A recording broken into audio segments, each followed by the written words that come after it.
Jeffrey Bostic, former, I have to say former, as Parliament has been dissolved, Minister of Health, and the representative, current representative, the incumbent for St. James North, Mr. Edmund Hinkson. Ladies and gentlemen, I am here speaking for the Barbados Labour Party because I believe in the Barbados Labour Party. I believe that the Barbados Labour Party has the best slate of candidates to represent Barbados into the next 5 years. We have been hit by a pandemic, we have been hit by a hurricane, we have been hit by a volcano in a neighboring island. And throughout all of this, we have held our heads high. We have had upgrades. We are one of the few countries in the world to have had financial upgrades from the international financial institutions. And if that is not an endorsement of the Barbados Labour Party's macro management of the country, I don't know what is. Anyway, we've started a bit late tonight, so without further ado, I would like to introduce Mr. George Brathwaite, and he will be speaking to you. Thank you.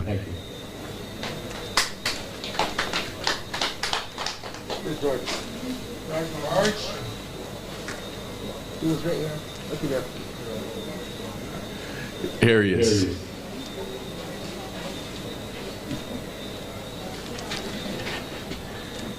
Good evening, St. James North. Good evening, persons of Rock Dundo. Good evening to those visiting, because I recognize that we have some visitors. But good evening to those who are following us on stream. We're into the final week of what is a short campaign. A short but necessary campaign. We had overtures of a divided country. And as a political scientist, one of the worst things that you can find in attempting to move forward a country, particularly in times of crises and challenges, some of them unprecedented, as we have found with the coronavirus and the pandemic, is that you need realistically to achieve things for the benefit of the people, for the benefit of the country. You really need to be positioning your focus on that enemy and rooting out that enemy, or being best able to cope with that enemy. So I can tell you tonight that while I come to speak on a platform of Eddie Hinkson to give him support, to speak on a platform of the Barbados Labour Party, I am first and foremost here to speak on what is best for Barbados, particularly at this time of crisis, particularly at this time of challenges, and particularly at this time when it is necessary, absolutely necessary, that we congeal as a family, as a united nation, as the Republic of Barbados, as a country and a people confident in themselves in what they can do and what they can achieve. And it is against that background that I can say The last 2 years in Barbados have been difficult by any measuring stick. At the same point in time, the last 2 years,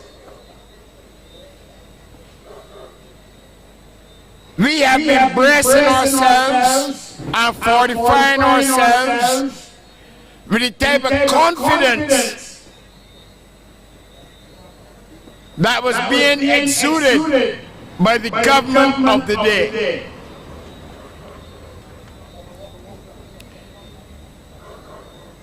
In the former administration, procrastination, indecisiveness, and too much selfishness took over the whole notion of people-centered development.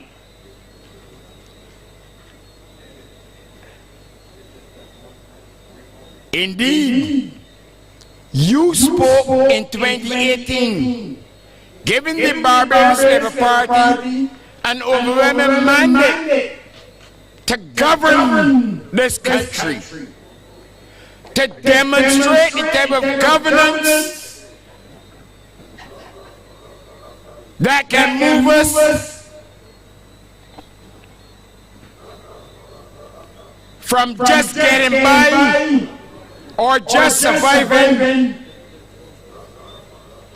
but one inspired by hope and a return to fighting above our body weight. And I would say, as an opening salvo, that since May 2018, the Barbados Labour Party government under the astute leadership of Prime Minister Mir Amor Mortley has been doing just that. They have been doing what you gave them a mandate to do. Not leaving decisions to serendipity or to lack of chance, but doing things knowing that on each and every occasion you may not be absolutely correct, but you're making a decision based on the expectations of your people, based on the safety and the safeguarding of your people, and based on the fact that you've expressed a vision that should transform Barbados to one where people are much better off than they were in that lost decade between 2008 and 2018. Indeed, the speaker that comes after me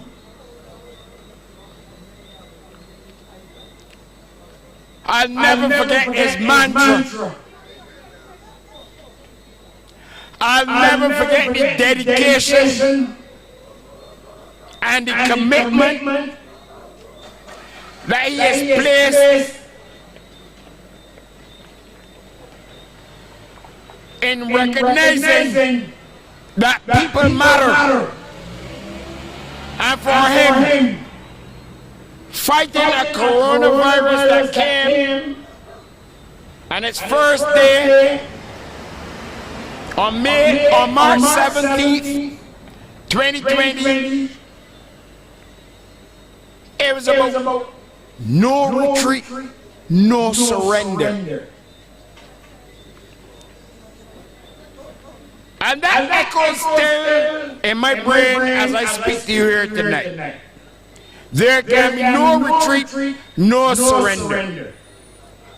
I personally do not think the Dems are the enemies, the UPP are the enemies, the PDP are the enemies. But they collectively have thrown up enough misinformation fake news, distorted news to suggest that perhaps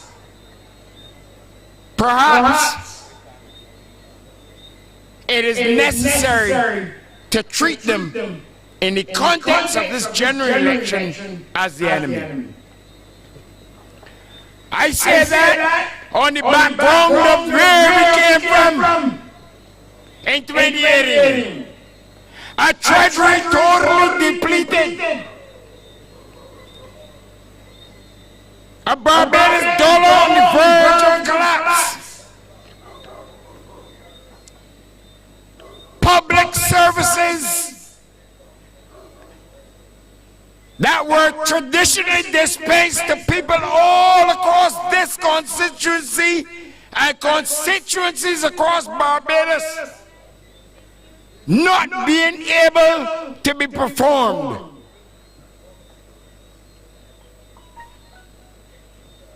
A whole notion of misguided priorities where self as politician became greater than the people there were or should have been serving.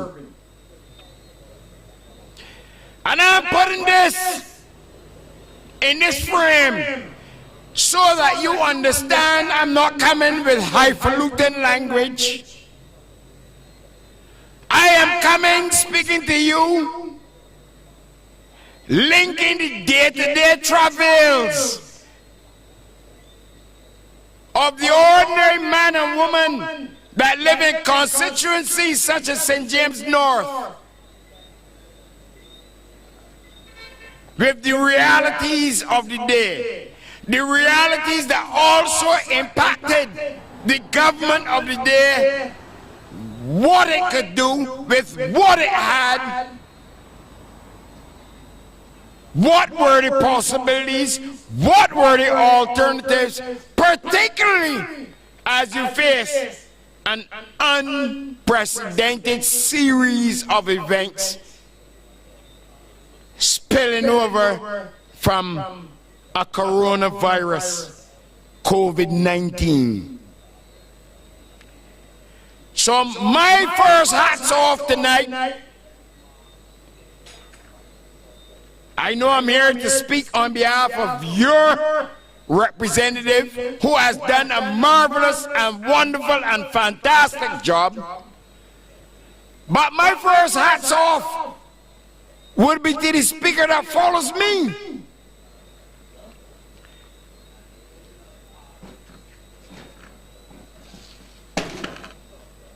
And having now earned alongside all other persons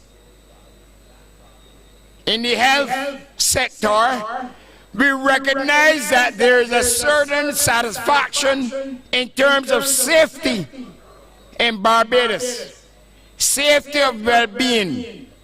We have not yet defeated an enemy that has upturned and dislocated our economy and has wreaked some havoc within our society. But what it tells us is that if you are a dedicated representative of the people, you will always stay for the people. You will be with them through times of good and times when they're not so good. You will be honest. You will bring integrity to the table, and you will demonstrate through performance and not just words your commitment to their betterment and upliftment. Lieutenant Colonel Jeffrey Bostick has done that. But more than Lieutenant Colonel Jeffrey Bostick doing that, I am telling the people of St. James North, Edmund Gregory Hinkson has done that. And I will also go further and say the Barbados Labour Party as a team has done that.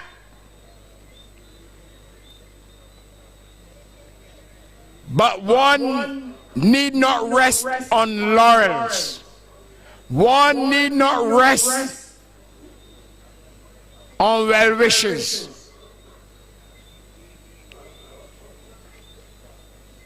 We always have to be constantly working towards the ultimate goal.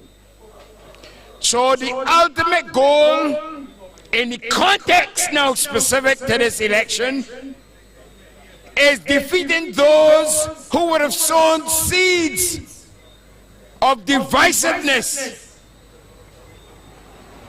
who would have sown seeds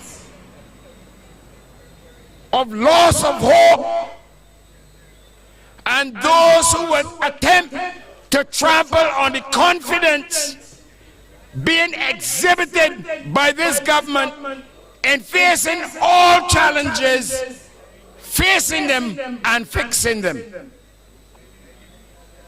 The Barbados Labour Party is not a perfect government, and I will repeat that.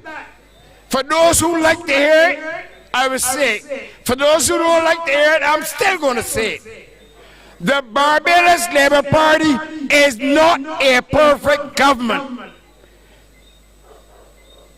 But given what we experienced in the last decade between 2008 and 2018, the Barbados Labour Party government is the best government the people of Barbados could have voted in, and the people of Barbados they really need to applaud themselves for making a wise decision. I hazard to think what we would have had, what we would have been experiencing had it been the Democratic Labour Party in power at this time.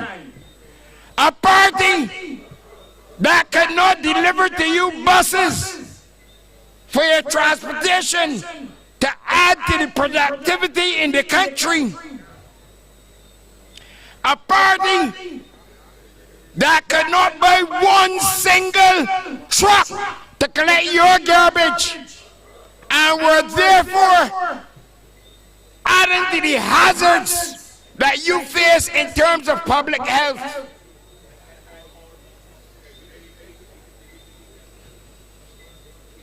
A party that mismanaged your finances, your taxes, your treasury, faced with 23 downgrades over a sustained period without ever one single upgrade.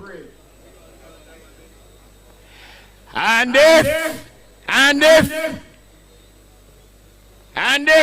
English has to be rewritten, if English is rewritten tonight, there is nowhere in the world, any part of the English-speaking world, that you could have called the period 2000 to 2010 to 2018, a period where you ought not to be ashamed, and a period that was glorious. It is obvious the last Prime Minister was lost in slumber. It was he that gave him title the sleeping giant.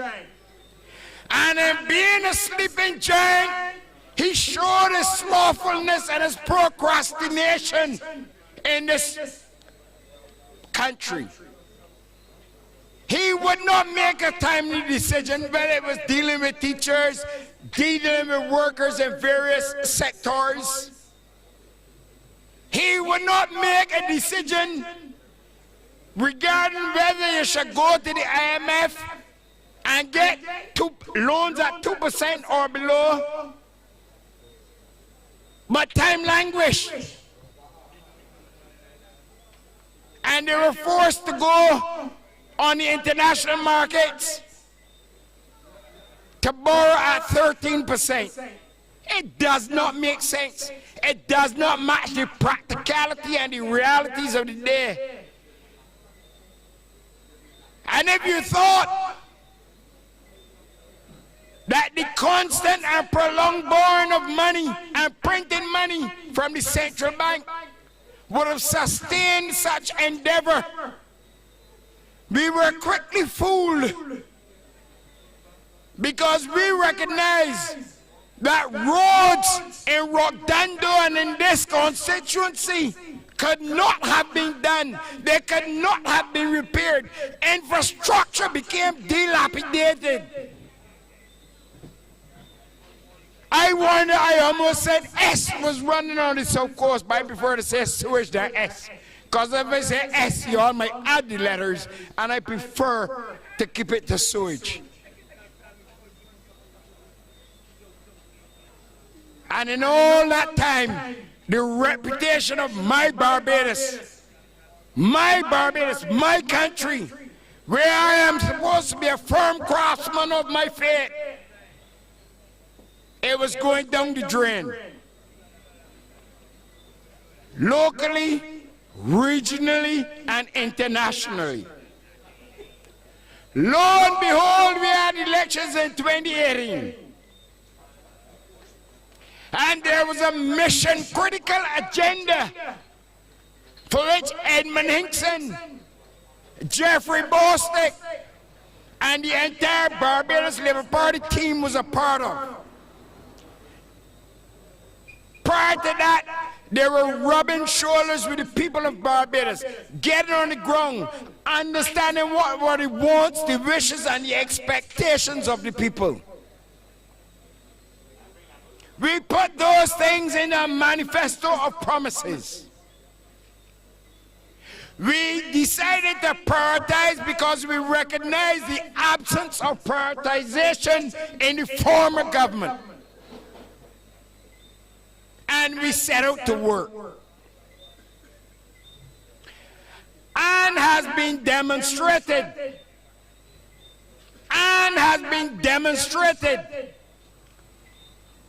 The mission-critical agenda saved the Barbados dollar. It took the sewage and SH off the streets of the South Coast and Bridgetown. It started to invite a sense of confidence in the private sector in Barbados. All of a sudden there was good communication and dialogue. Of course, there were still issues. Because as I said 10 minutes ago, the Barbados Labour Party is not a perfect government. The only place that you will find a perfect government is when you go to heaven, and that government is ruled by Almighty God.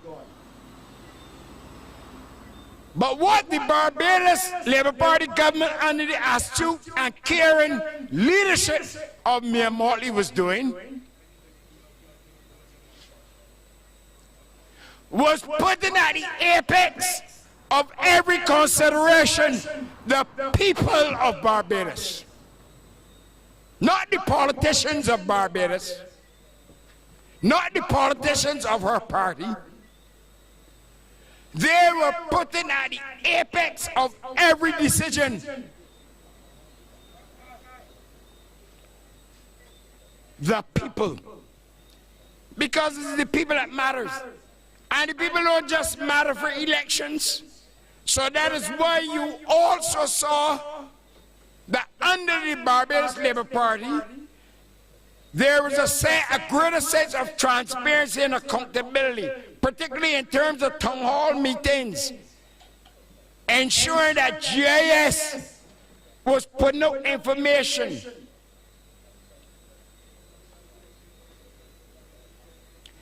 People were accounting for what they attempted to do, what they did, and where they fell short. And listen to me, the Dems right now would love to come and fool you and tell you that democracy is under threat. But as a political scientist, I'm suggesting to you that with what started off as a 30-left mandate that ended as 29-1, democracy in of itself has been spoken. There has been greater participation by citizens. There has been greater transparency by the government. It is true, one can say trust levels have fluctuated. And trust levels did not fluctuate because of the actions of the Barbados Labour Party.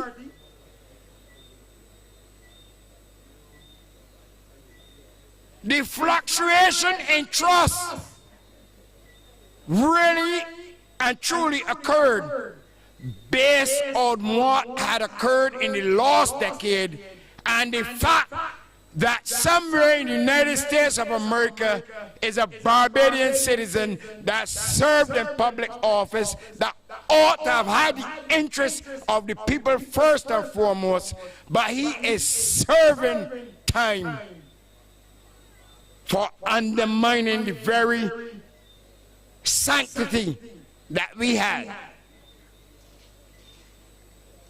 the trust that we had in that individual as a member of parliament and a cabinet minister. You can never say that about Edmund Hinkson or Jeffrey Bostick. You can never and will never be able to say that about Prime Minister Mia Motley unless you're following fake news. The reality is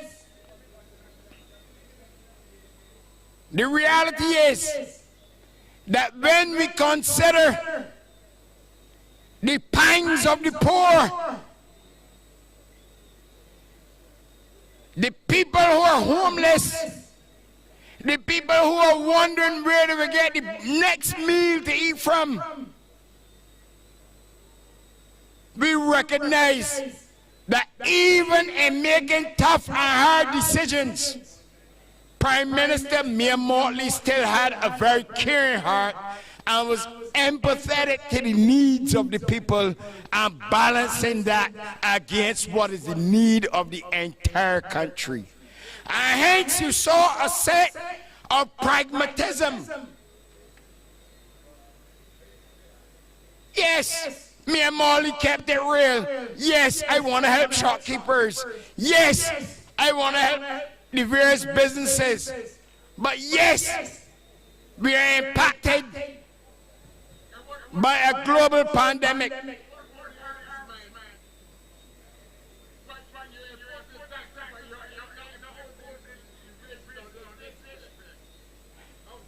I love when questions come from the audience. You know, one of the things about moving towards a republic is that we recognize in a republic, and if you read the Barbados Labour Party's 2022 manifesto, you will recognize that we are attempting a great transformation of this country. The transformation is not physical or not just with infrastructure. It is an attitudinal change. It is change in a leadership transformation. There are transformations that cut across social and political boundaries that we established ourselves. And my friend over there, speaking to you, my friend, and speaking to all those who can hear my voice, part of the transformation is about ensuring there's inclusiveness, ensuring that we start projecting a country that can once again fight above its body weight with volunteerism, entrepreneurism, and any and everything that can empower us to greater and better heights. Edmund Hinkson has been doing that. Mia Motley and the Barbados Labour Party will do that.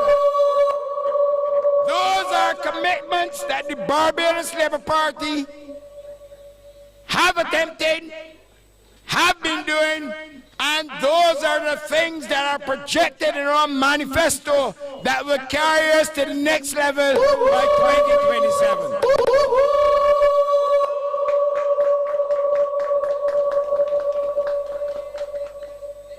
You know, I was talking to a friend of mine this morning,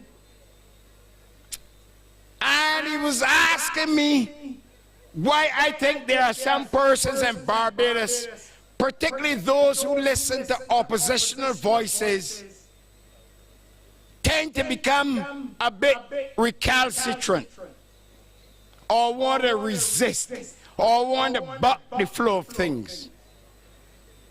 The reality, we are all individuals. We all have individual thinking. We are all influenced one way or another by things that either occurred in the past, occur to us presently, or project or different prospects of the future. But if there's one thing that I can assure you, if there's one thing that I want to assure you, is that when we look back, particularly the years between 2013 and 2018, we collectively as Barbadians understand it was the most inglorious period ever in the post-independent period in Barbados. Oh Lord! There is no man or woman conscious of what he went through for him, his family, and friends, particularly between 2013 and 2018, that would want to see a return of the Dems in their selfish mood. And that is why we in the Barbados Labour Party, we just make it and keep it simple. You are safer with me and Mortley and the Barbados Labour Party team. It is a point-blank fact that cannot be disputed based on evidence. So I'm telling you, my friends, you voted for a member of parliament in Edmund Hinkson. You voted for Edmund Hinkson to continue the good work that my good friend, my personally good friend, Rawlisman, was really pushing to the extremes. You voted for Edmund Hinkson because you know that Edmund Hinkson comes with a type of civility, love, passion to help any and everyone. The able, the disabled, you name it. Black, white, pink, green, you name it. You know it, and I know it. And if we know that, why should we even consider voting any other way than Edmund Hinkson and the Barbados Labour Party come January 19th? Oh Lord!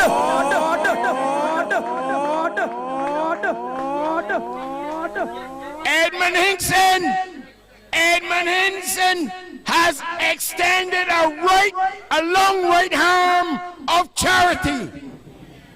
On his left side, he has extended benevolence that far surpasses any of the oppositional parties, including the party led by the bishop. My friends, ladies and gentlemen, all I'm asking you, do not take anything for granted. On January the 19th, you must go and support your families first. You must go and support your friends. You must support your community, your village, your constituency. And if you will do all of those things, there is only one logical vote. and that is to vote Edmund Gregory Hinkson back to the Barbados House of Assembly to carry on the committed and dedicated service that he has been given to you over the last 2 terms, and continuing a Barbados Labour Party tradition of ensuring that there is people-centered development, people-centered transformation, and that there will come the time when there is prosperity for all. Ladies and gentlemen, with that I thank you.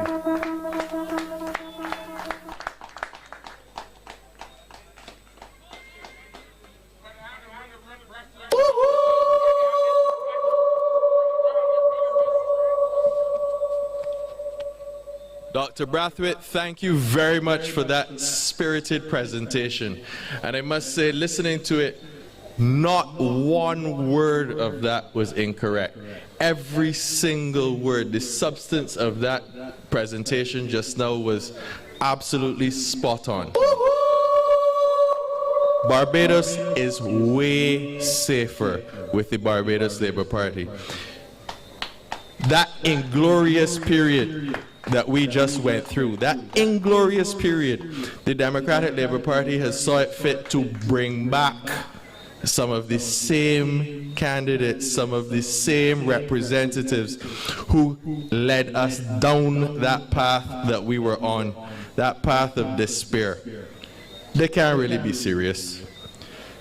Anyway, our next speaker here to support Mr. Hinkson is none other than Lieutenant Colonel Jeffrey Bostic, the man who has stood by all of us. We clung to his every word when things were at their lowest point during the pandemic, and has continued to lead us into a future where we can see prosperity for Barbados again. Lieutenant Bostic, the mic is yours.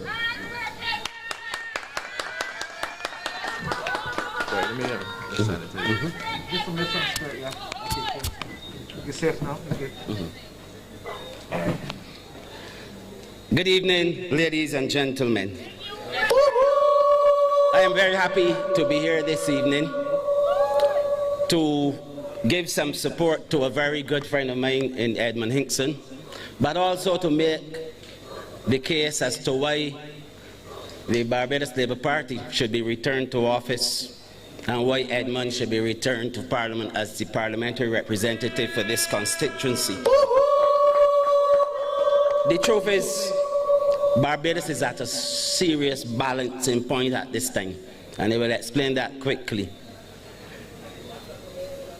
As you know, we are still in the middle of a serious pandemic, and we had a big surge at the beginning of last year.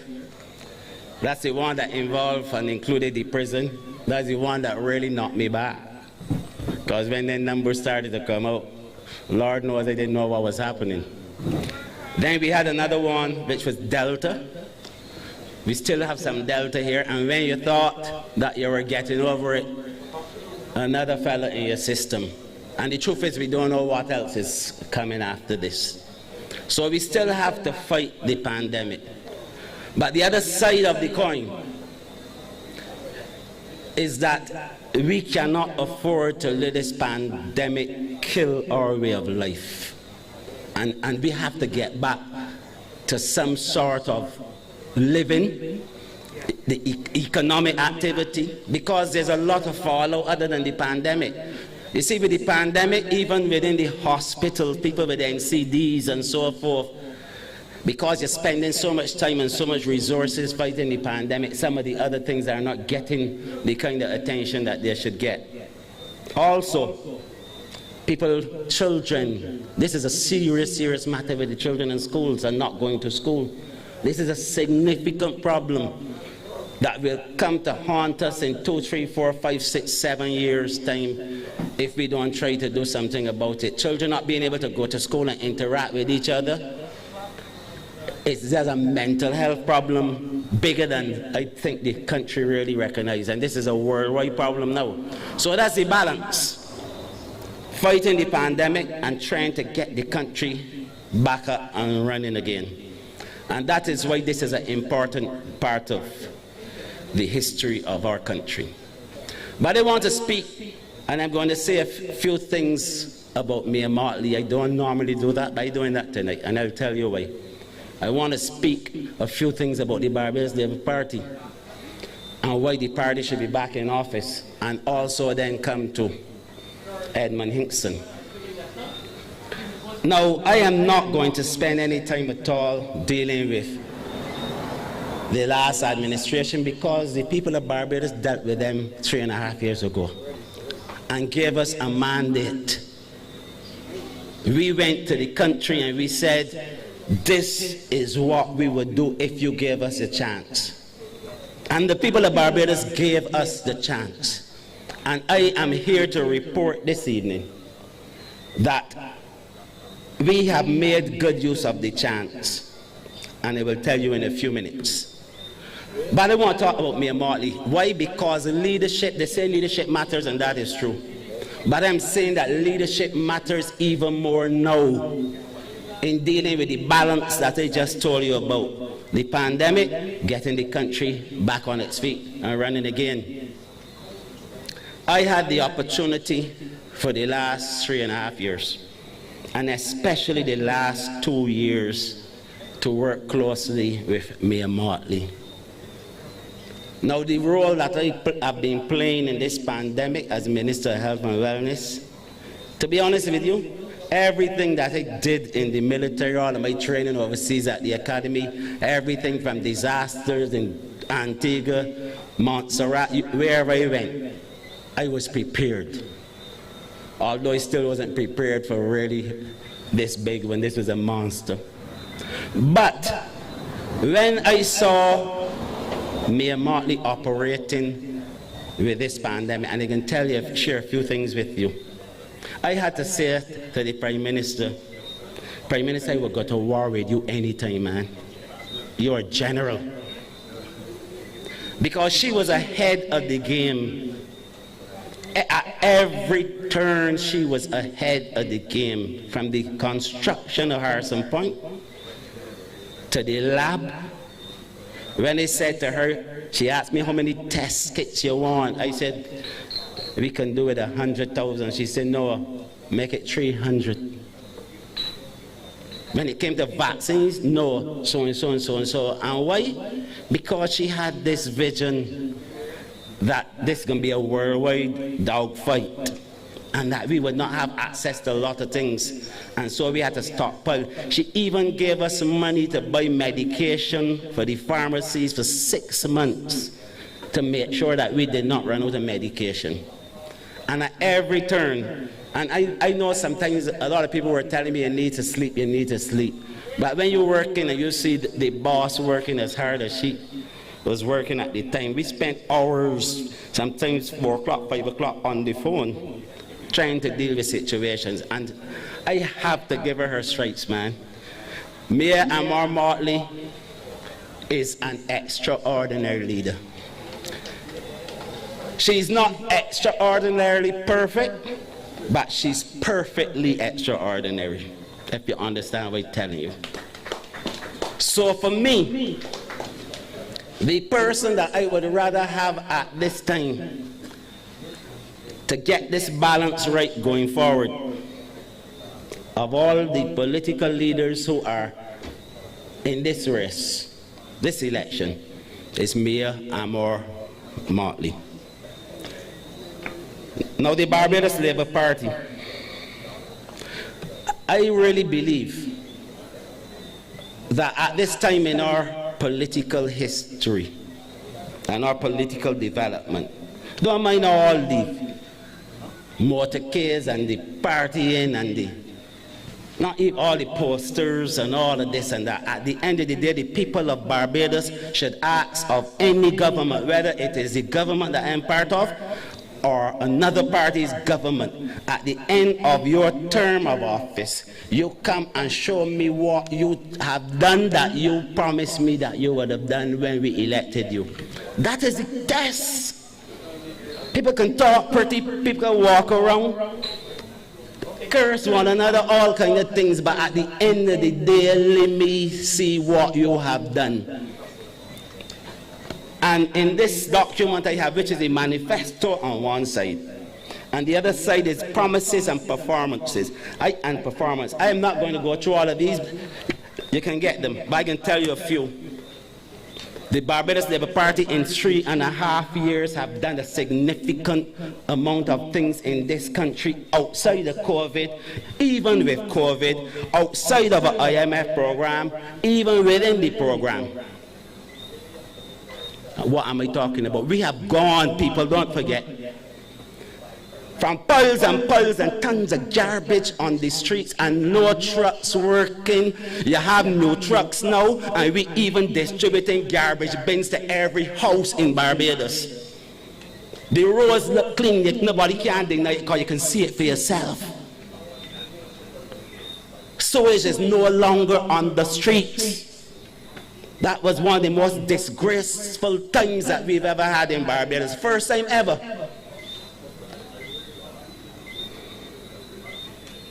First time ever. From very few buses working to electric buses.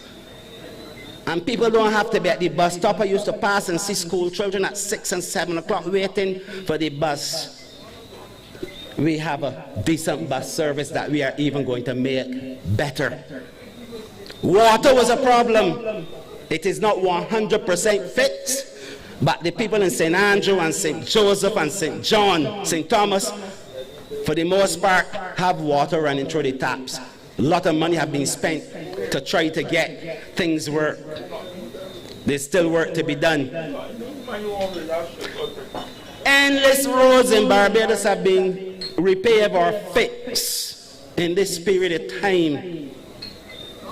Old age pensioners got an increase.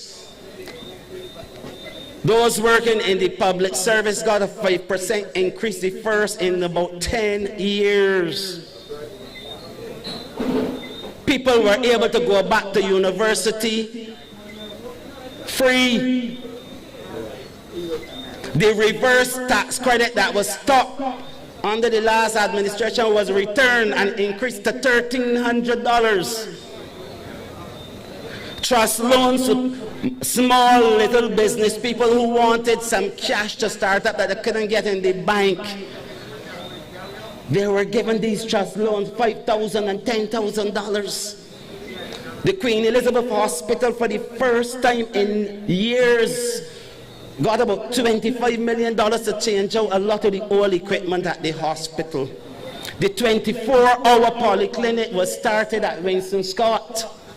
The accident and emergency department, there's a new accident and emergency, and we are still expanding to give more space for dealing with emergencies at the hospital. We have started a national cardiac program for heart people, because too many people dying of heart attacks in Barbados and strokes. And now all the ambulance services, including the private ones now, they have been trained, they are equipped that they can do all of the things. They have EKGs and so on in the ambulances, and the emergency technicians now can deal with you on the spot and talk to the surgeons and the specialists at the hospital to tell them what's going on. These are all the kind of things that have been happening in this country. And I can tell you about 25 mission critical things that have been done that are listed in this. We said that we were going to renegotiate the debt. That was done. Foreign reserves from 400 million, 3-point-something billion. That has been done. Integrity legislation was introduced so that everyone, Eddie and all of us, and the few little pennies that I have, because I am a wealthy man, you had to declare your hand, put it in an envelope, and it's with the cabinet secretary of this country. So if you suddenly, like tomorrow, turn up and you own a yacht and 3 and 4 houses, you got to explain where you get the money from to do so. That's what's happened to us. Lighting in the country has improved significantly. So I can go on and on and on, but I'm not going to do that. But I just wanted to make the point that this Barbados Labour Party government has delivered on many of the things that the government promised to do. And there's nobody that can dispute that because you can see it for yourselves. Oh Lord! You can see it. There's still a long way to go. We still have a lot to do. And to be honest with you, I'm sorry that COVID came because you would not have recognized Bridgetown for the things that are going to be happening there, for example. And people thought that when we said that we were going to construct 2 islands off of Barbados to connect it to the mainland, they thought that that was a joke. But we were on the way. And the studies were done by the people from overseas who do these things, who build the islands in Dubai and so forth. And I can tell you 2 or 3 spots have been selected, but that had to go on hold. And I really hope that we can get back to that one very, very soon. So that you're talking chalk and cheese when it comes to who should be governing the country at this point in time. I am not here, and as I said, I am not one to go back and go back and go back. It is not for the Democratic Labour Party to prove to you that any of the other parties to prove to you that they should be elected as the government of this country on the 19th of January. It's for the Barbados Labour Party to show you that we have kept our promises to this country and that we deserve to be re-elected on the 19th of January. And that is my humble opinion. And so now, for me, let me come to my friend Edmund Hinkson. I've known Edmund Hinkson for a long time. Very long time. And he didn't really get the chance to go to that real school at Waterford that we call Cormier. He went to the other place named Harrison College. But he used to be at Cormier a lot because his mother was a teacher there. And she taught me English. And she was a really good English teacher too. So Eddie used to spend a lot of time at Cormier, and that's really when he really learned a few things about life other than the books. Other than the books. And when we came into politics together and we ran for office, Eddie and I were like partners. And then when Eddie won and I won, we sat next to each other in Parliament. And I really got to learn some things about Edmund Hinkson. Edmund Hinkson, for me, and he would confirm this whenever he comes to this podium, I used to call him my bulldog, my attack dog. Why? Because he was up front in Parliament when we were opposition. He used to take on the government sometimes on his own fearlessly. Because when he believes in something, you can't get Eddie to move. He's unshakable. The other thing I learned about Edmund Hinkson, and he said this to him, to his face. Edmund has, the way Edmund goes about being the parliamentary representative is unmatched as far as I'm concerned by anybody else in this country. I feel that Edmund Hinkson is the greatest parliamentary representative in Barbados. And I'm saying so because I hear speaking on his behalf. That's the gospel truth. I used to ask Eddie, how you get these things do so? Eddie is always thinking St. James North. We're in Parliament and Eddie has about 4 books, notebooks, because he writes down everything. I believe he probably has written down every single thing he did in this constituency since he came in and everybody he has spoken to. Because that's how he is. This man's heart is in his constituency. And he works tirelessly on behalf of his constituents every day. So Edmund Hinkson in a Johnny come lately. Edmund Hinkson is a proven, tested, certified, qualified, verified representative.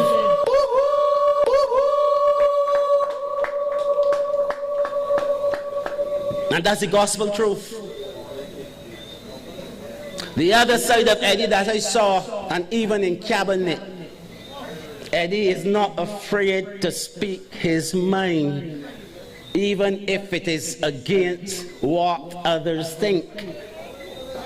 That's a strong representative that you have there. Oh Lord! When Edmund, during the reshuffle, was moved from the cabinet, I personally felt it. And I felt it because I worked very, very closely with Eddie. But then I saw another side of Edmund Hinkson. This man was no longer a cabinet minister, but the man redoubled his effort to be a parliamentary representative for his constituents. And Eddie didn't sulk and become absent. Edmund fought, and he was still there, he was still inquiring, he was still questioning. And every single decision that we took as a cabinet, Edmund was still asking you about the impact on constituents and the constituencies. That's Edmund Hinkson. And I'll tell you the gospel truth. If I told you that I would go war with Mayor Motley, my general and my leader anytime, and I really mean that, because of what I saw under some very difficult circumstances, I would go war with Eddie anytime, Edmund Hinkson. He and I used to quarrel about a few things. He would tell you that. Because that's the nature of Eddie. And that's my nature too, because I like a little argument. I do love a little argument. But I really, really respect this man. And that's the reason why I'm here tonight. I respect Edmund Hinkson to the bone. And I would love to see Eddie. I remember when I told Eddie that I was not going to run again. And let me say something about that. Because I saw some things that I really could not believe. I am telling you the gospel truth, and Eddie he can back me up here. I wasn't pushed by anybody not to run. I didn't have any arguments or falling out with Mayor Motley.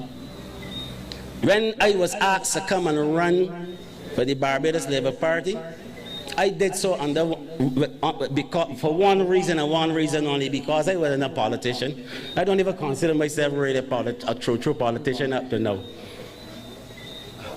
I'm a soldier. I'm an officer, a military man, and a gentleman. So I came into politics only because it was the city of Bridgetown, and that's where I came from. Chapman Lane made me who I am,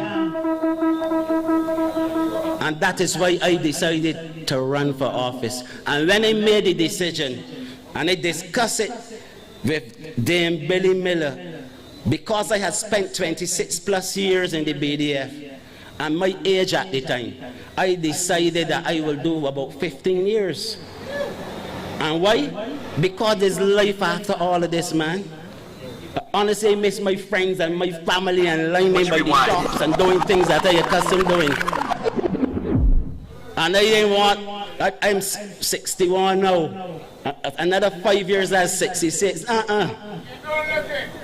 Not for me. I want to be able to enjoy a different side of life. I've made my contribution, and it was not pushed. But when I decided, and I told Eddie that I was going to leave, of course he tried to persuade me.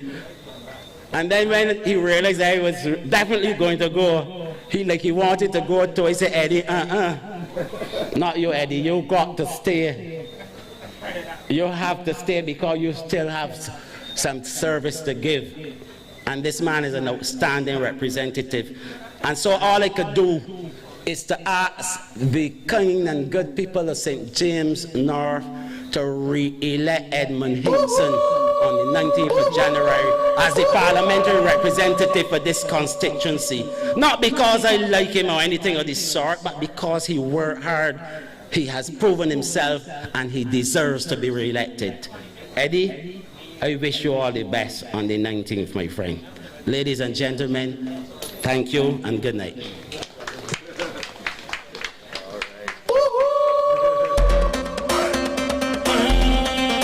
We ready for elections and we voting Edmund Hinkson.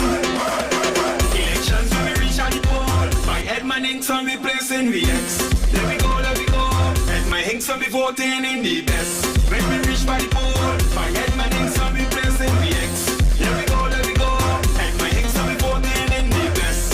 Oh yes, yes sir.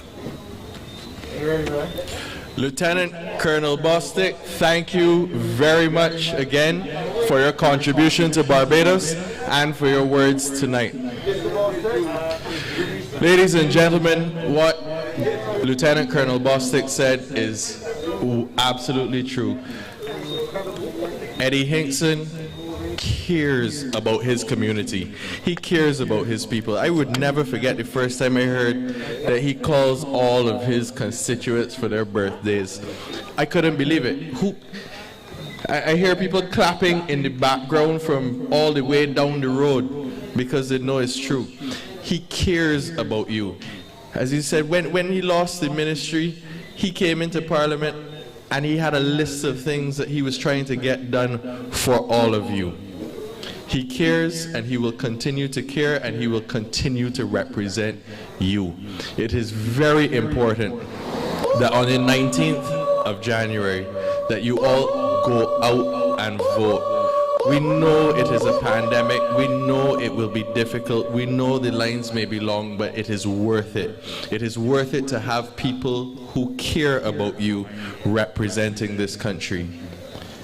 And this may not be a particularly close constituency, but I want each of you to remind your friends, to remind your family of how important it is to go out there and continue to make your voices heard on the 19th of January. It is important to go and exercise your right to make your voice heard, to tell the rest of Barbados who needs to lead you.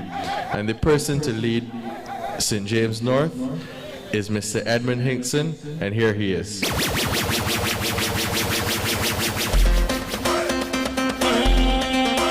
ready for elections and we voting Edmund Hinkson.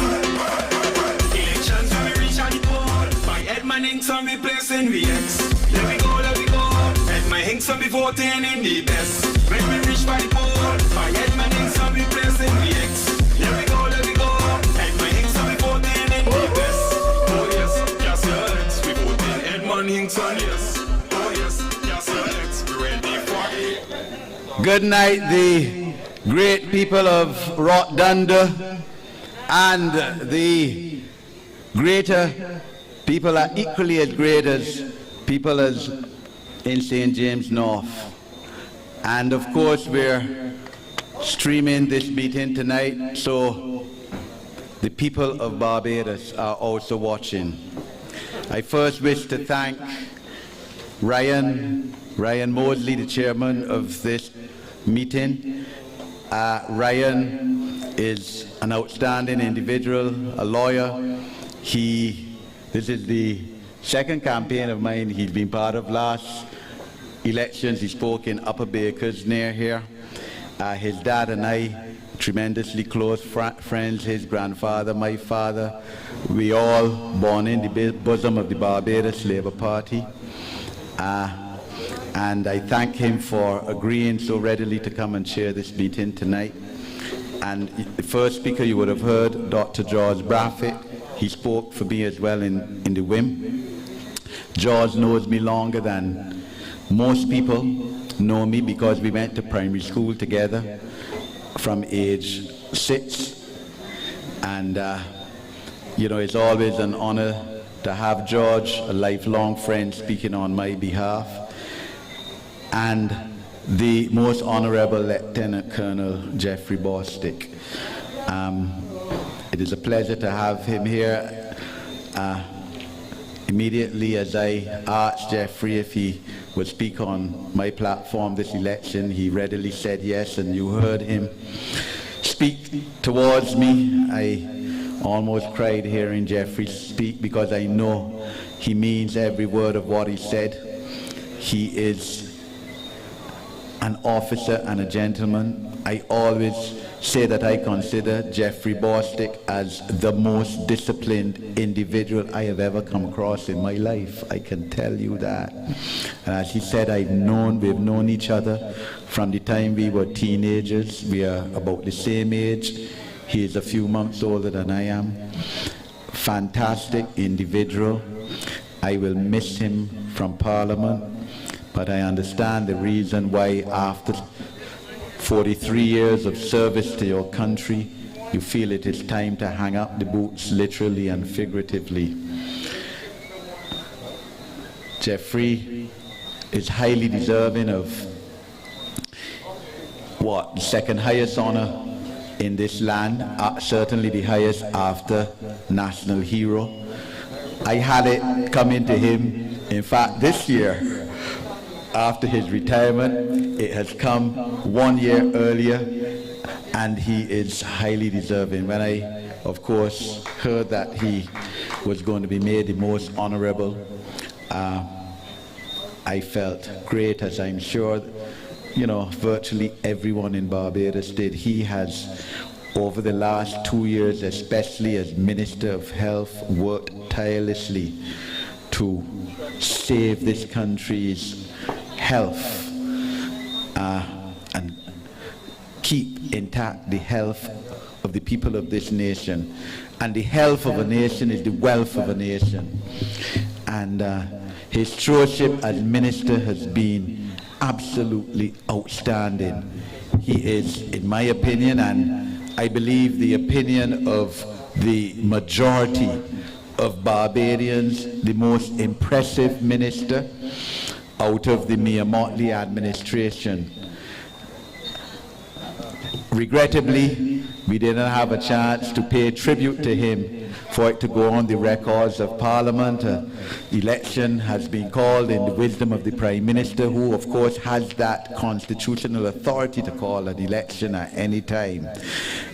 But I have to take this opportunity, as I will on other occasions as well, to pay tribute to an outstanding individual, to his 43 years of service to this nation at the very highest levels, both in the defense force, in the military, as well as in the politics of this country. And for 2 terms as parliamentary representative of the city of Bridgetown. And the city, it can't be easy being parliamentary representative of the city of Bridgetown. That is the truth. But Jeffrey served in that position too with distinction and admiration. I am sure that he will not just go and sit down home and put up his feet and retire, play with his grandchildren, although that is part of life, but some means will be found for him to continue, obviously at a lower level and a lower category in terms of national service. But I understand his decision, the decision that he has made. I mean, a lot of people don't, I suppose, because you haven't been part of it, the sacrifices you make as a politician at the highest level, being a cabinet minister, being a parliamentary representative, it is not easy. You do it because you care about people, because you realize that you are obliged to put something back into the country. This country has been extremely generous to me as an individual, and I've always had a lifelong commitment to serve. I thank you, the people of St. James North, for giving me the opportunity to serve at parliamentary level. And I have put my 200% into being your parliamentary representative. And that's why I understand Jeffrey's position. Because there are occasions when my family, my wife and 2 children, feel that I care more about the people of St. James North than I care about them. I can be frank with you. And I would not have done this, I would not have gone on this journey, but for the fact that my children, when I became your parliamentary representative, were big, could have looked after themselves. My daughter then was 19, no, more than that, 22 or 23, 22, and my son was 18. You know, they could look after themselves now, because I wanted to be in a position where I could fully dedicate my life and my experience and whatever talents God gave me, and whatever contacts and connections, to the service of the people of St. James North. And that is what I've done, I believe, to the best of my ability. It has not been made easier because of the fact too that the other side, the Democratic Labour Party, care nothing about you. Don't get tied up. The Democratic Labour Party cares nothing about the people of St. James North.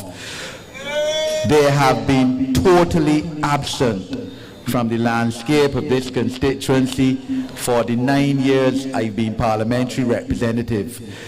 The individual who ran against me and who I beat on the first occasion after he got beaten totally disappeared. It seems like if he expected, he would have won. The first time we ran against each other, both as new candidates, and was disappointed when he didn't, even though people in his own party who knew me well told him there's no way you could beat Edmund Hinkson. Edmund Hinkson is a fighter. There's no way you can beat Edmund Hinkson in St. James North. So he disappeared from the surface until he submerged to the top just before election and ran, and you all rewarded him with him and the other 2 candidates losing their deposit. And then, of course, they had no presence whatsoever. Up to now, I mean, even up to today, people asking me who running against me, who's the BLP candidate, as if I gonna know. Well, if you all don't know, how I gonna know? I mean, I've never seen the individual, don't know what he stands for, don't know where he comes from, what work he does, nothing whatsoever. Don't see anybody canvassing for the Democratic Labour Party in this constituency. I've heard of no political meetings that they have launched. So they have effectively told you all, look, you all are useless, worthless. We're not fighting for your vote. We know we can't win. Go along about your business. We didn't help you when we were the government. And in fact, Democratic Labour Party cabinet ministers used to tell me all the time when I was an opposition MP that they're not doing anything in St. James North because they know they can't win the seat. It don't make any sense. So it is no use thinking, even considering going and vote for my opponent this election. They themselves really and truly, quite honestly, don't want you to vote for them. They know that they don't merit your vote, and it appears certainly to me that they're just running somebody down here because they contend that they're a mass-based party and they should run 30 people in every constituency to show that they're mass-based, but they really and truly could have run only 15 or 20 people. But that is their problem. We are focused on helping the people of St. James North as we are for all of Barbados. And the reality of the situation is that this Barbados Labour Party government has done the best it could do in the circumstances of the last 2 years. We started out like a jet, super jet, taking off into space. We reprofiled our debt, as Jeffrey said, bringing the debt to GDP ratio down from 175, where we were the third most indebted nation in the world, right down to 120 debt to the GDP. Whereby before, when under the Democratic Labour Party government, 70% of the money that was earned by government in foreign exchange went towards payment of debt. We brought that down to 30%, 30 cents in every dollar going towards debt, and therefore giving elbow room to give the people of Barbados what they deserve. So we increased public servant salaries by 5% immediately on coming into office. 3 weeks after the Prime Minister's mini budget, we increased the non-contributory pension by almost 50%. Old people, our seniors who had not made the requisite amount of contributions to the National Insurance Scheme to be able to get contributory pension, but we still giving them pension because they have to survive too. And we increased that from $155 every 2 weeks to $225. We, of course, come out the rain a bit. We, of course, took your children and grandchildren back into school, back into University of the West Indies, with the state paying the tuition fees. I regard what the Democratic Labour Party did in terms of making your children and grandchildren pay for their tuition fees as a criminal act. It defied everything that their leader, the Right Excellent Errol Barra, stood for. So when they come to you, as they still do talking about Errol Barra, dismiss them. Well, they remove a major plank of Errol Barra's philosophy by making your children and grandchildren pay for their university education. We restored state-funded tuition fees to your children and grandchildren, such that the first set of graduates from that new policy of the Barbados Labour Party 3 years after would have graduated 2 months ago. And one of the lead students in, I think it is social welfare, wrote the Prime Minister a letter that she read out in Parliament, brought tears to your eye, thanking us in the Barbados Labour Party government for allowing them to go back into university. That's what we did. And then, of course, we brought new garbage trucks. After the Dems did not buy a single garbage truck. After 10 years, 3 months. And garbage bins here, all around St. James North, including in Dundo. We bought a fleet of buses, electric buses, well fitted and extremely comfortable, air conditioned, Wi-Fi accessible, space for people with disabilities and the wheelchairs. All of that we did. We removed the sewage from the South Coast, which was causing phenomenal problems to people's businesses and the tourist industry there. We'll just take a little break to adjust to the wind. Go back on this side, go back on this side. The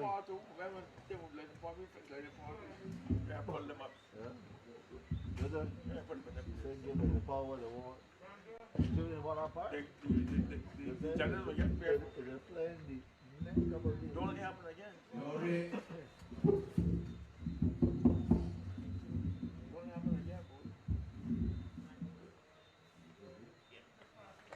Rainfalls in St. James North almost every day, even if nowhere else in the country. So let God's will be done. We have brought in, we have transformed and reformed the pending legislation of Barbados, decriminalizing 330 years of ignoble history of Barbados from in the depths of slavery, whereby people who were slaves and descendants of slaves were criminalized just for seeking a living for their family, just for survival, just for selling so that they could put food on their table for their children and they could clothe their children. And we reformed that, decriminalizing vending without licenses, such that you no longer, of course, would have a criminal record for breaching any vending laws. Because, as we all know, you require a police certificate of character that shows no record for about 85% of the jobs in Barbados. You require a clean police certificate of character to go, for example, to the United States of America to get, you can't get a visa without it if you have a record. So you won't be able to go there to see your family, your children, your friends. We brought that revolutionary piece of legislation a few months ago into Parliament and enacted it into the law of Barbados. We made it easier for you to get a license. People like Chris here, to get a license annually to run his shop. You had to go and stand up in the hot sun, down at Fort Town police station or police stations across Barbados. You pay $100 if you want to hold a fete Saturday night, or $350 or $1,000 variously for shops or whatever. And that was a nonsense, because you're trying to make a dollar by legitimate means, and the state making it difficult for you to earn a living. We are making it easier for you because government must be about people. Government must be about making it easier for people to live. And that is what we have been doing. So, of course, you can pay your taxes online, or you can apply for a police certificate of character online tonight, pay $25 and get it back tomorrow. All of that we are doing, transforming the society. We're going to make it easier and customs. In the harbour to get stuff out of the port, in terms of the driver's license as well, able to renew it online. In terms of your passport, you can apply online for your passport or renewal of your passport. And I feel proud about that, because as Minister of Immigration for 26 months, I would have been pioneer in terms of that reformation and helping make the immigration department what was generally accepted as perhaps the best government department in Barbados today. But government, of course, or politics is local as well.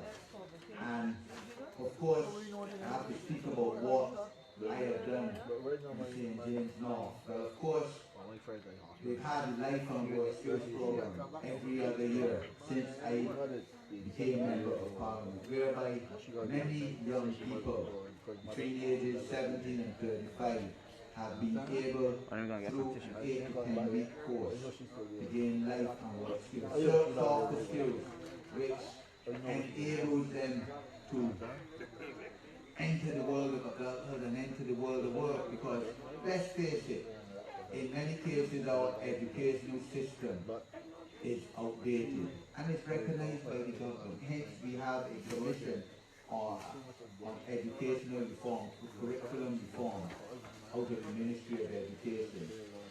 And we have done well traditionally in terms of academics or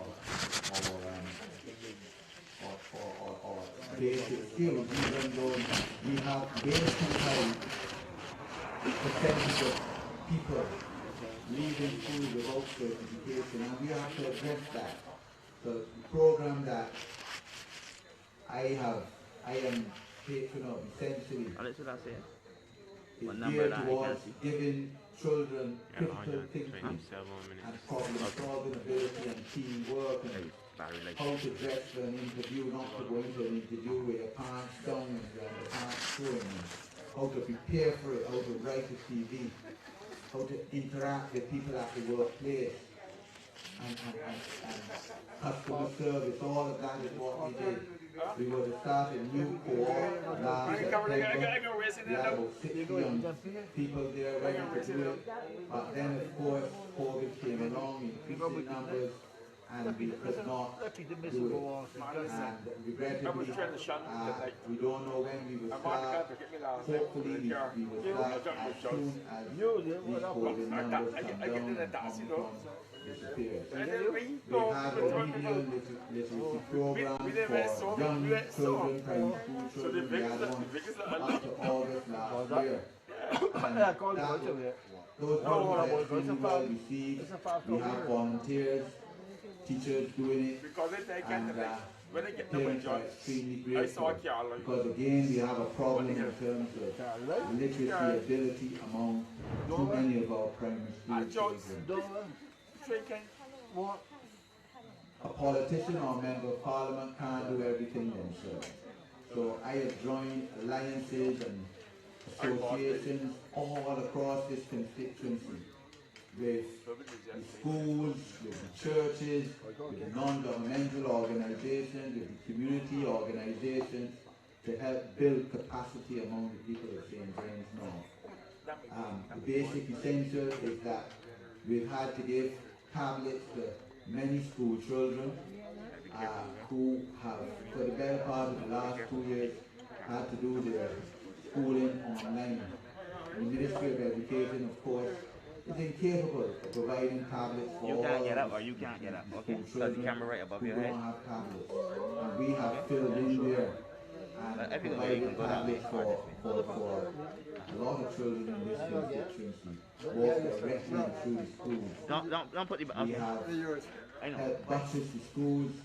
Of course, we have not had sports days recently, but we used to provide prizes at the sports days and take out the graduating classes of the primary school in this constituency.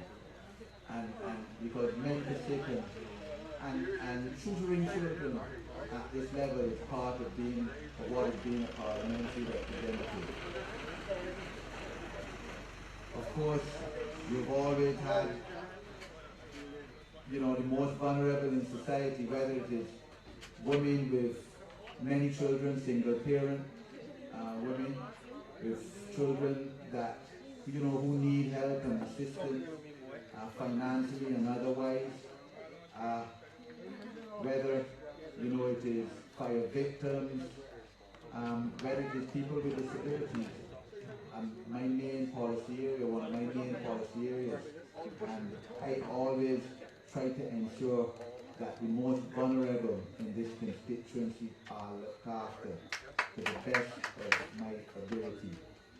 And we have helped as a government, especially in COVID times, because this constituency has been really disastrously affected because of COVID. We know that about 85% of our households have at least one member of the household who work in tourism or entertainment or hospitality. At the advent of COVID 2 years ago, unemployment rate in St. James North was very low. But COVID comes along. Hundreds of my constituents are laid off, and you have to find a way to still help them survive. And that is what we did to the best of our ability.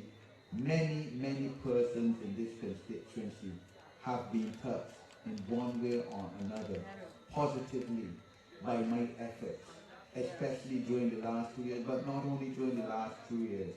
Throughout my tenure, my 9-year tenure so far as Member of Parliament. They could attest to that. I don't broadcast it. Some of my strongest supporters tell me, Eddie boy, you have to let people know what you do. I'm not one of those who believe you have to be pompous and boast and be out there telling people, look, I did this for you, I did that for you, and therefore you owe me. I leave it to the conscience of the people. I know that last election, you all rewarded me with 83-84% of the vote. I thank you for that. This is now another election. We had voting starting today. Today was a special polling day, and they had polling among the special forces and defense force policemen in this constituency. Those who are working for government on election day this will be there for them to vote. So some votes have gone in. But next week, Wednesday, the 19th, when polling opens at 6 o'clock, not one ballot in that box. Ballots now got to go in. And you know, it is no use sitting back and saying Edmund Hinkson win the seat, and me and Motley win the government, BLP win the government, me and Auntie Mayor win the Prime Minister. None of that can happen unless you go and mark your X side of my name in this constituent side of the name of the BLP candidates in the other constituency. So you go up at Gordon Greenwich and vote. The vote is too important to be dismissed. And for people to say that they're not exercising their right to vote. We know that once you go to the polls, the strong likelihood is that you will be voting for me, for the Barbados Labour Party in this constituency. And we need that to be done.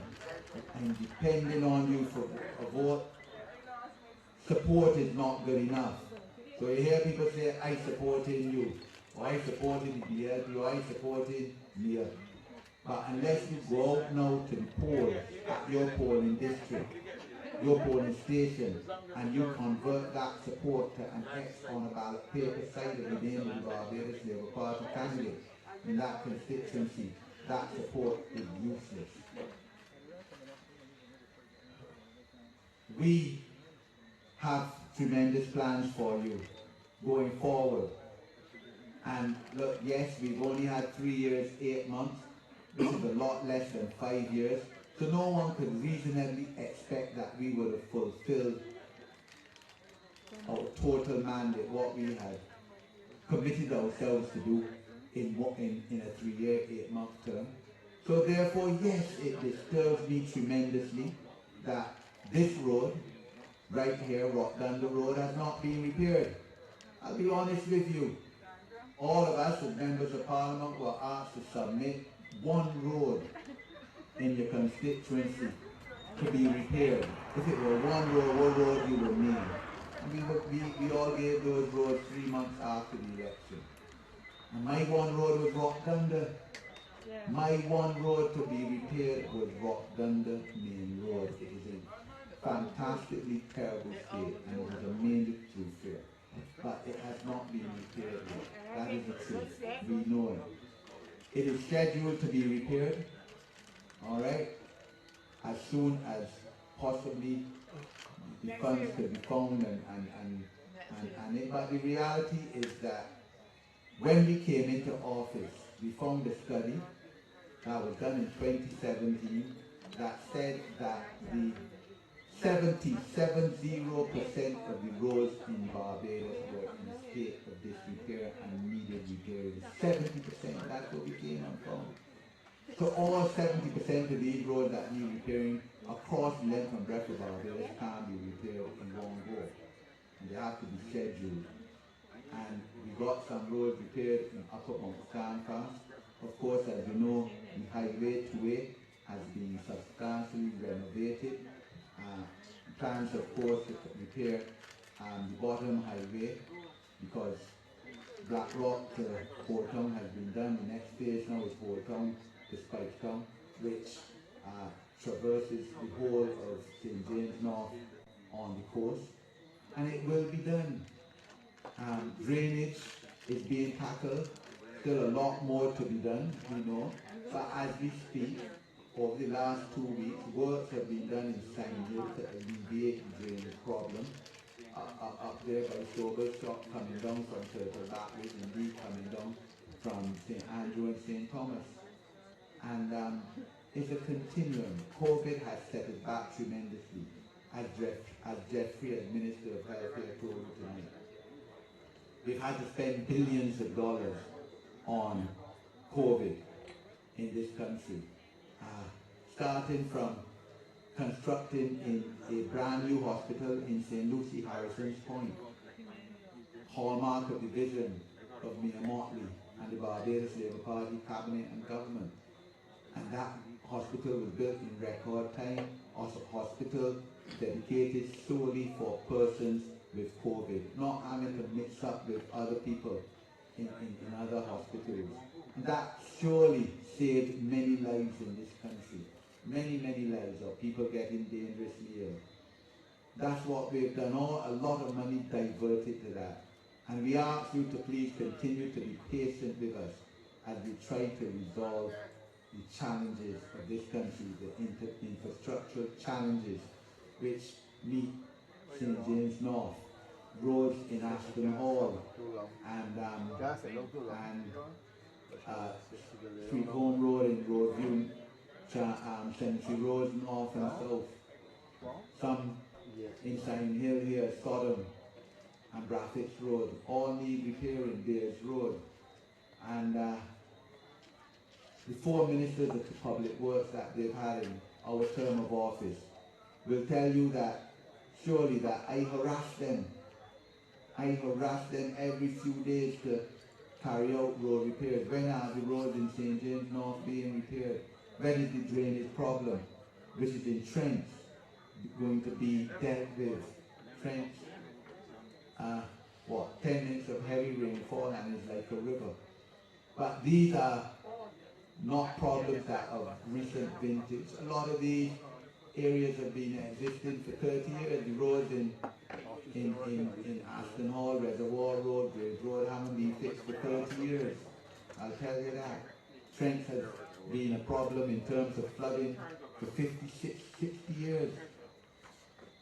But, I know that constituents expect that their specific areas should be repaired and addressed immediately. But it requires patience, especially in an era where a lot of the funds have been diverted because of COVID. We were ready to take off 2 years ago in terms of our economy and our society with a 2020 gathering, and hundreds of thousands of people expected to come to Barbados, many from our diaspora, many of our Barbadian relatives and friends, but came to an abrupt halt with the advent of COVID. But we have done our best, and we have improved the fundamentals of our society.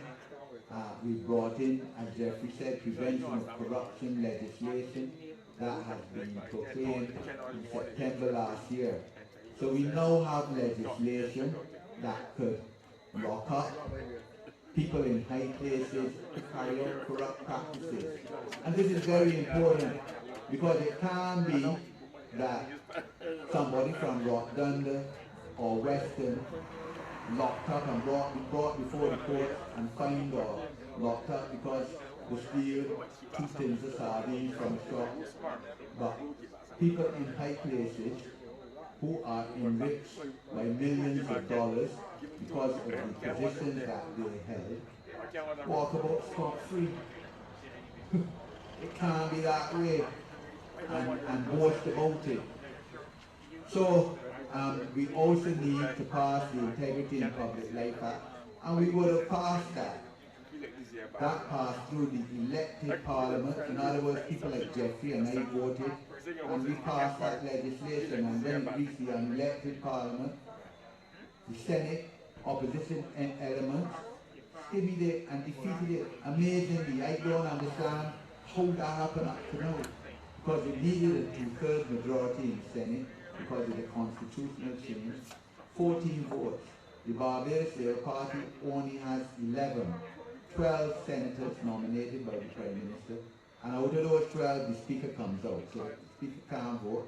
So you have to depend on the other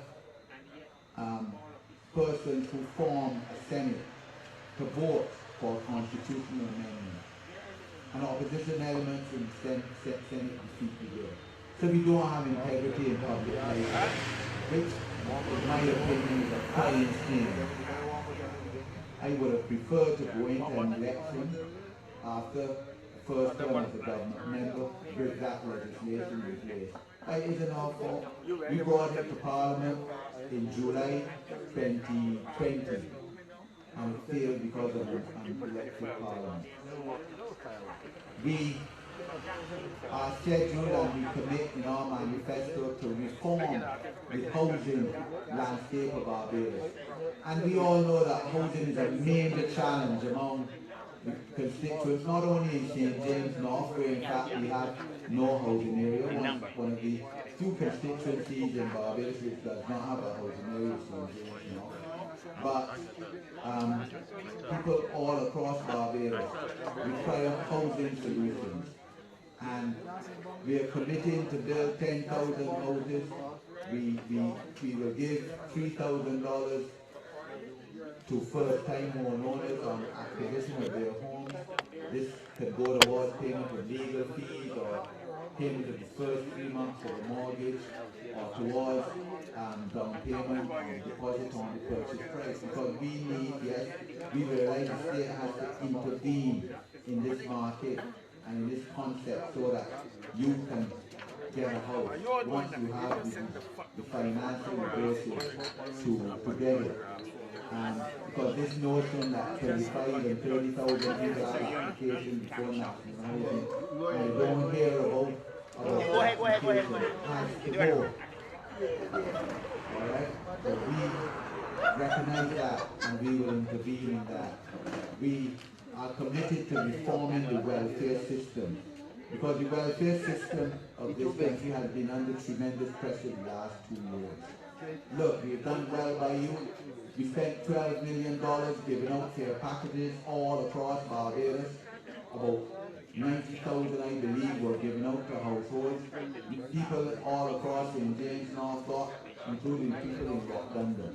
That cost $12 million last year, March. We also buttressed the effects of COVID by giving $600 a month grants to people still continuing to give. People in whose houses no one was getting an income benefited from that. We increased the welfare budget, gave greater sums of money to people in welfare. But yes, we recognize that the welfare system needs to be rationalized, and we're committed to bringing all the government departments which deal with welfare into one organization and to making it more fit for purpose. Many people in St. James North have benefited from the trust fund facility, whereby you can get up to $5,000 in seed money to either start or continue your business and to improve it without having to carry a grandmother title deeds as collateral to borrow this money. And about 100 people in this constituency have benefited from that, as indeed about 4,000 across the whole of Barbados, because government can't employ everyone, and we have to give you the basic facility to be able to create your own business. And through the trust fund, of course, we also give you training in customer service, in financial management, in how to market the business. All of that this government has done amazingly in a short space of time. And even though COVID has been with us for more than half that time, 2 years now.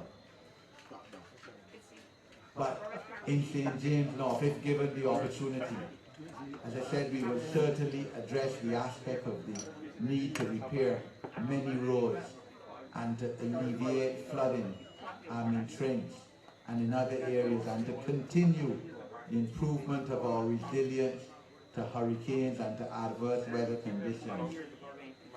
We will also, of course, look to create jobs, have programs for job creation, and provide for situations whereby people can market their skills. The Prime Minister has spoken about our budgetary proposal that many people be trained in terms of their skills in construction, because we're ready to take off again as we were as we did under the last Barbados Labour Party administration in terms of construction in this country from this year. Clearly, the Zone 1 issue is an issue that has to be dealt with. And on the second last occasion when Parliament met last month before it was dissolved, a bill was laid in Parliament which would rationalize the Zone 1, the strict Zone 1 policy, and take some areas in this constituency out of Zone 1, such that you will be allowed legitimately to install toilets indoors in your facility, whereby in some areas, including some in Dundo, you are prohibited from doing so if your house was not constructed before 1974. This is a policy that is outdated. From the time I became a member of Parliament 9 years ago, I contacted and visited the town planning department, the water authority, the other government departments on this issue. All I was told was that it will be dealt with soon. But you know, the Dems were in office 10 years, 3 months, never dealt with it.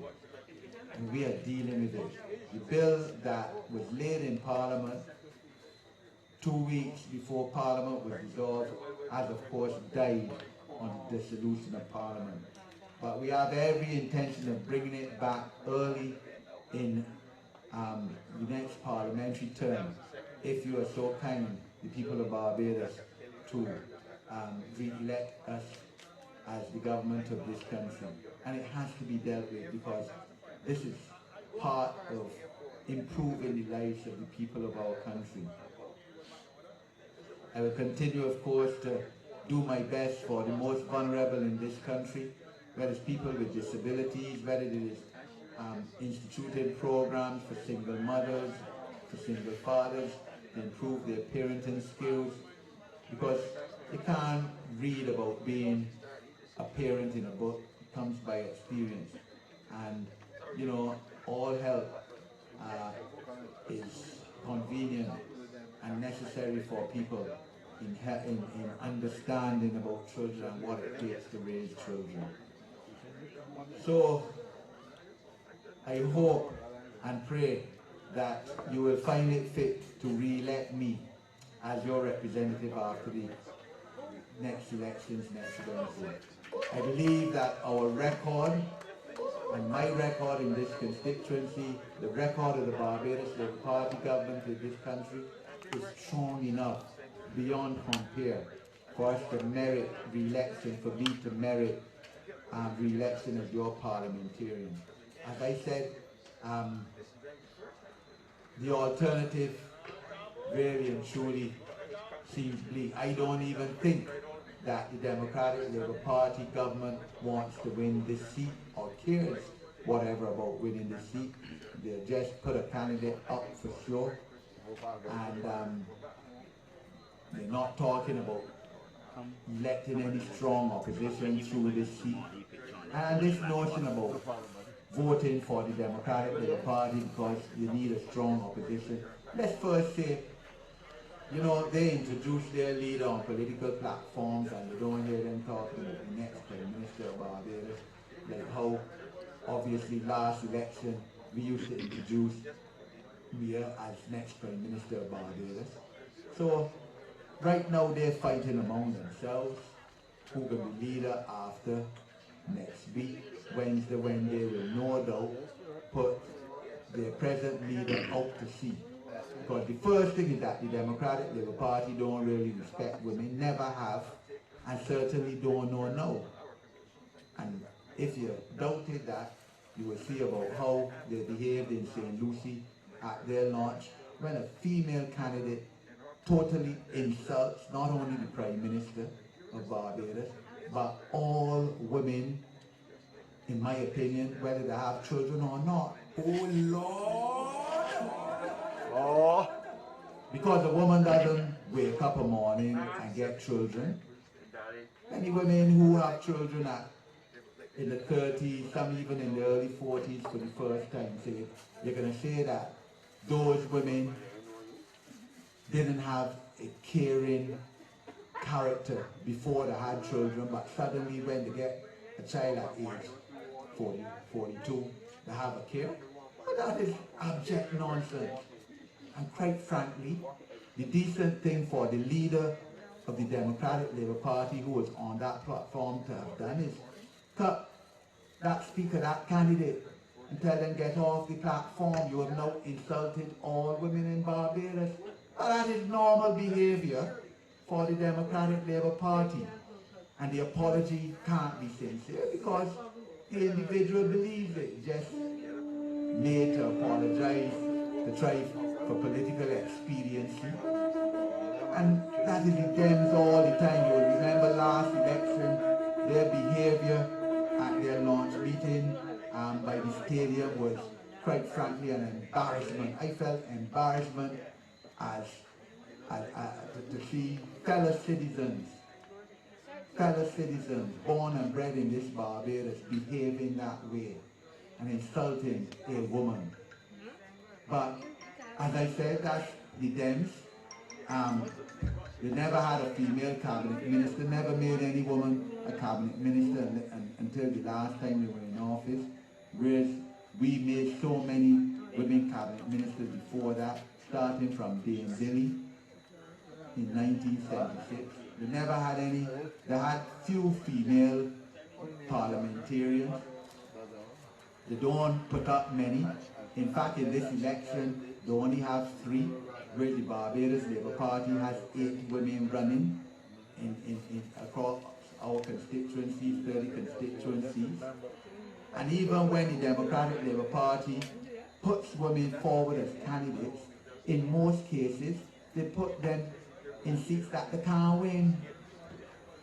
In Barbados Labour Party, traditional seats, and against strong candidates, we don't want them to win. So women who comprise the majority of voters in this country in every election should absolutely reject the Democratic Party, but they don't care about you. And they don't deserve your vote. Okay? So, let's face basic facts. You don't vote for an opposition, you vote for a government.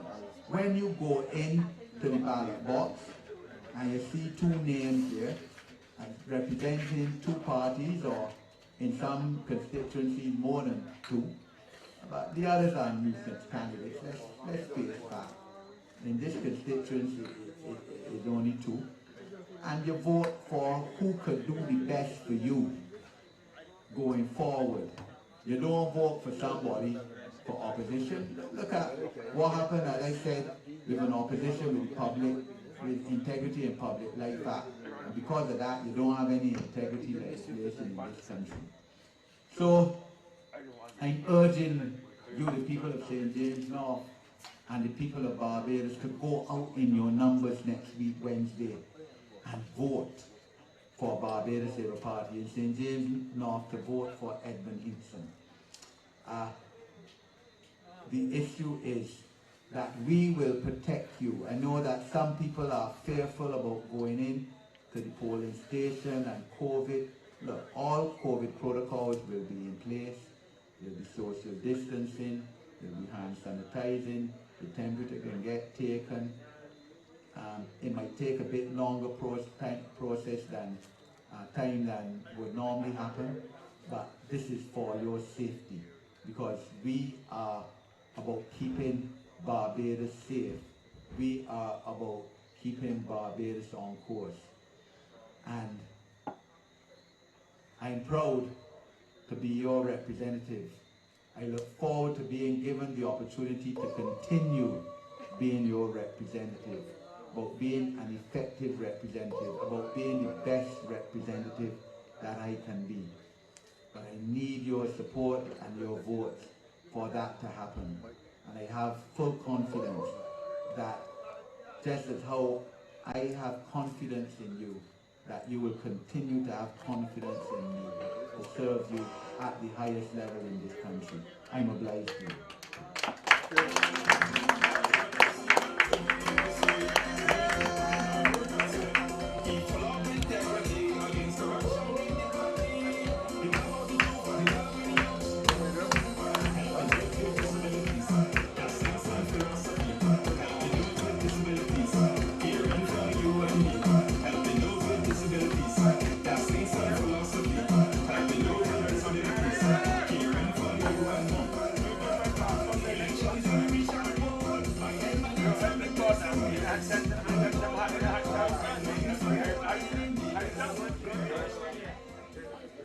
Ladies and gentlemen, we thank you very much for your attention.